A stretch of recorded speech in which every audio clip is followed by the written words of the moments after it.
আসসালামু আলাইকুম। ওয়ালাইকুম আসসালাম। আসল কথা, নূরে মোহাম্মদই কি আসলে প্রত্যেক যুগে আসছেন? এটা একটু আমার জানার ইচ্ছা। তাহলে শোনো, মহান আল্লাহ তাআলা আপন পরিচয় হযরত মুহাম্মদ সাল্লাল্লাহু আলাইহি ওয়াসাল্লামের মাধ্যমে প্রকাশ করেন। তিনি পবিত্র আল কুরআনে হযরত রাসূল সাল্লাল্লাহু আলাইহি সাল্লামকে মুহাম্মদ তথা পরম প্রশংসিত বলে সম্বোধন করেন। মহান আল্লাহ তাআলা হযরত মুহাম্মদ সাল্লাল্লাহু আলাইহি ওয়াসাল্লামকে যে স্বীয় পরিচয় প্রকাশ করার জন্য এই পৃথিবীতে প্রেরণ করেছেন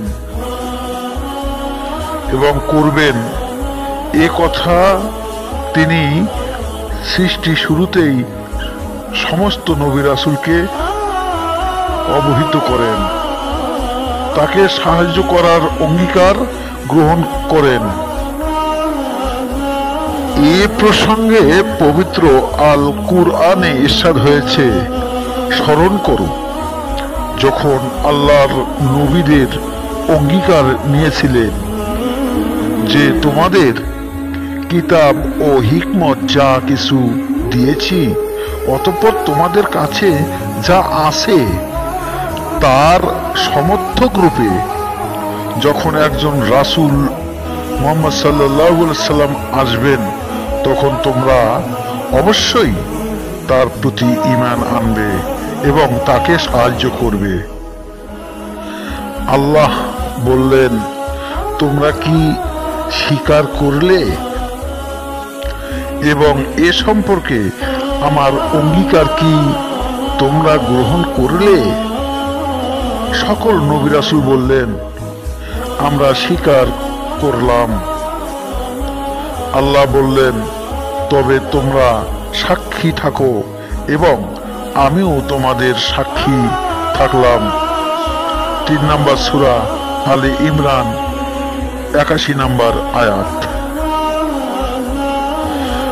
মহান আল্লাহ তাআলা বিশ্ব নবী হযরত মুহাম্মদ সাল্লাল্লাহু আলাইহি ওয়াসাল্লামকে সর্বপ্রথম সৃষ্টি করেছেন আর তাকে জাহেরি ভাবে পৃথিবীতে সর্বশেষ নবী ও রাসূল হিসেবে পাঠিয়েছেন।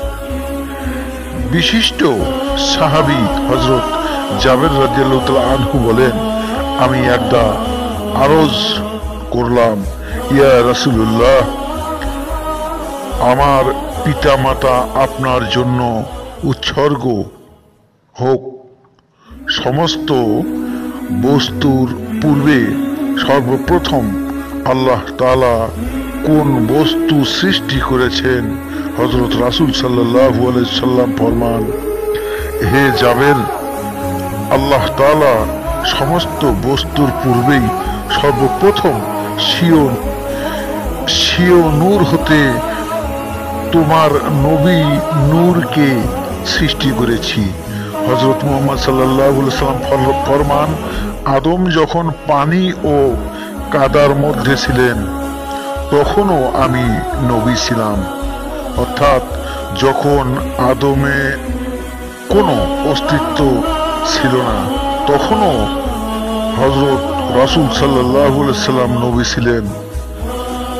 মাকতুবাত শরীফ তাফসিরে রুহুল বয়ান বর্ণিত হয়েছে, একবার হযরত রাসূল সাল্লাল্লাহু আলাইহি ওয়াসাল্লাম জিবরাইল আলাইহিস সালামকে জিজ্ঞেস করেছিলেন, ভাই আপনার বয়স কত? তিনি জবাব দিলেন, ইয়া রাসূলুল্লাহ, এটা আমি বলতে পারবো না, তবে এতটুকু জানি আকাশে ৭০,০০০ বছর পর পর একটি তারকা উদিত হতো। ওই তারকাটিকে আমি মোট ৭০,০০০ বার দেখেছি। হযরত রাসূল সাল্লাল্লাহু আলাইহি সাল্লাম বললেন, ভাই জিবরাইল, ওই তারকাটি আমি নিজেই ছিলাম। আলহামদুলিল্লাহ।